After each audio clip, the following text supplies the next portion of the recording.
Done है। Please sir. Mentally strong कैसे होते हैं और मेंटली स्ट्रांग होने का मतलब क्या, ये हमको मिल करके आज फाइंड आउट करना है। पहले ये देखना है कि फिजिकली स्ट्रांग होने का मतलब क्या। सर फिजिकली स्ट्रांग को कह सकते हैं कि जिसके पास स्ट्रेंथ, स्टेमिना और एंड्योरेंस तीनों हो तो उसे फिजिकली फिट कहते हैं। Excellent point, let's get big hand for him.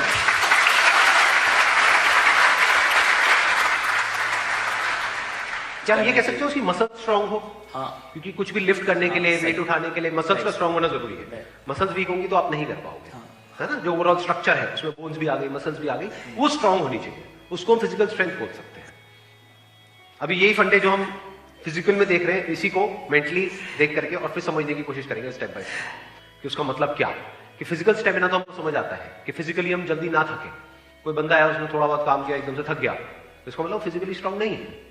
जैसे बहुत लोग होते हैं, जैसे ही अपनी फिजिकल ट्रेनिंग करते हैं, कुछ भी करते हैं, हल्का सा भी दर्द होता है तो छोड़ देते हैं, छुई मुई टाइप के। तुम बड़ा दर्द हो रहा है भाई, दर्द नहीं होगा तो बनेगी कैसे, है ना। तो हल्का सा भी कुछ होता है तो छोड़ देते हैं, एंड्योर नहीं कर पाते हैं पेन को। Yes sir. तो पेन को एंड्योर करने की जितनी हमारे अंदर पावर है उसको हम एंड्योरेंस बोल सकते हैं। सर मेरे हिसाब से फिजिकली स्ट्रांग होने का मतलब ये है कि सबसे बड़ी चीज ये है कि बीमारियों से दूर होना चाहिए उसे।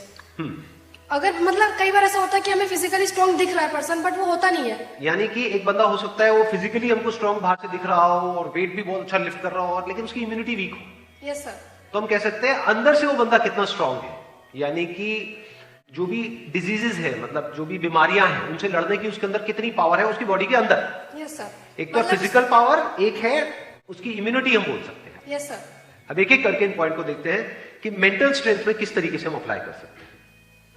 सबसे पहले बात हमने करी फिजिकली स्ट्रांग होने का मतलब क्या, स्ट्रेंथ।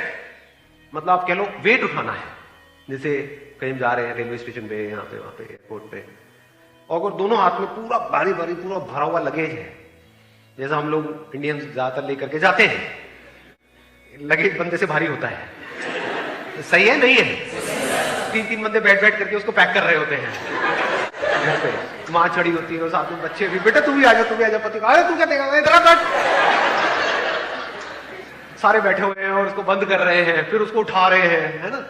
तो कहने का मतलब है कि अगर आपकी मसल स्ट्रांग है तो आप उठा लोगे, एफर्टलेसली उठा लोगे। इसी को तो फिजिकल स्ट्रेंथ कहेंगे। एक है बहुत एफर्ट लगा के आपको कुछ छोटा सा काम करना पड़ रहा है, एक है बहुत बड़ा काम भी आप कर रहे हो बिना किसी एफर्ट के। क्यों? क्योंकि आपकी बॉडी स्ट्रांग है, आपकी मसल स्ट्रांग है। बिल्कुल इसी तरह से थिंकिंग मसल्स, यानी कि कोई प्रॉब्लम आई तो आप ये देख सकते हो आपकी थिंकिंग मसल्स कैसी है बेस्ड अपॉन कि आपका रिएक्शन कैसा है जब कोई आपकी लाइफ में प्रॉब्लम आती है। तीन सिचुएशंस हैं यहां, तीनों को एक एक करके देखते हैं। एक है कोई बड़ी प्रॉब्लम आई हमारे सामने और हमने अपने हथियार डाल दिए और हम एकदम से परेशान हो गए, तो हम क्या कहेंगे, हमारी मेंटल मसल्स कैसी है, वीक है। मतलब बिल्कुल ऐसा हो गया कि लगेज थोड़ा सा भारी है तो लगेज भारी है मैं नहीं उठाऊंगा। अरे भाई अपने आप को स्ट्रांग कर, मैं आगे ट्रैवल नहीं करूंगा। क्यों? क्योंकि लगेज भारी है, मैं तो यही रहूंगा, बस स्टैंड पे ही रहूंगा, नहीं तो मैं नहीं जाऊंगा। तो आप हंस रहे हो लेकिन ऐसे हम करते हैं लाइफ में।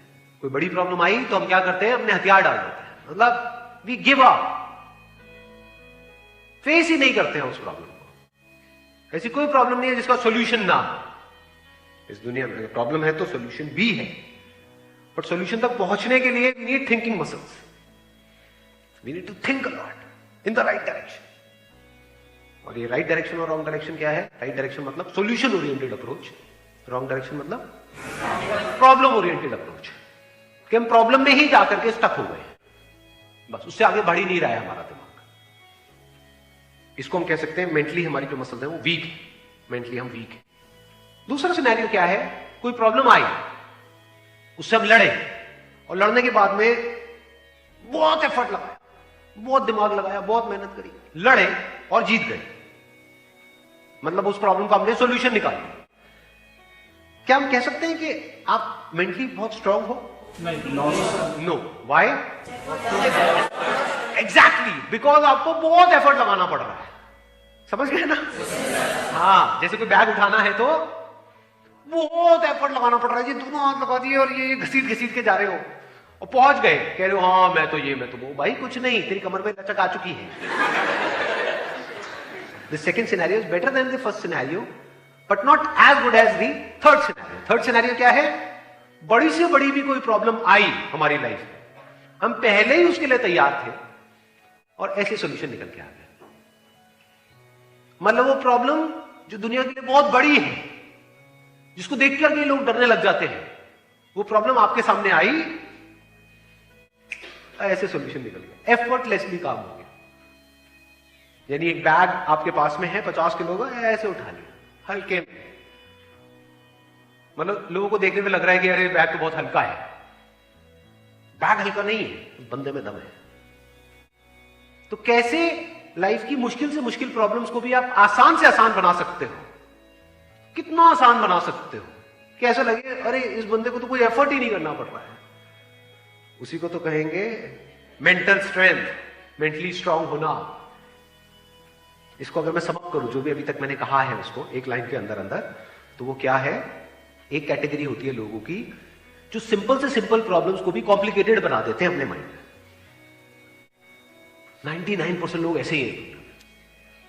सिंपल सी प्रॉब्लम है, कुछ भी नहीं, उसको भी इतना कॉम्प्लिकेटेड किया हुआ है जैसे पता नहीं क्या हो गया, हवा बना दिया है पूरा का पूरा। और दूसरी कैटेगरी होती है लोगों की, ऐसे बहुत कम लोग होते हैं, वही होते हैं जिन्होंने एक्चुअल में काम किया होता है अपनी मेंटल मसल्स के ऊपर। वो कौन होते हैं?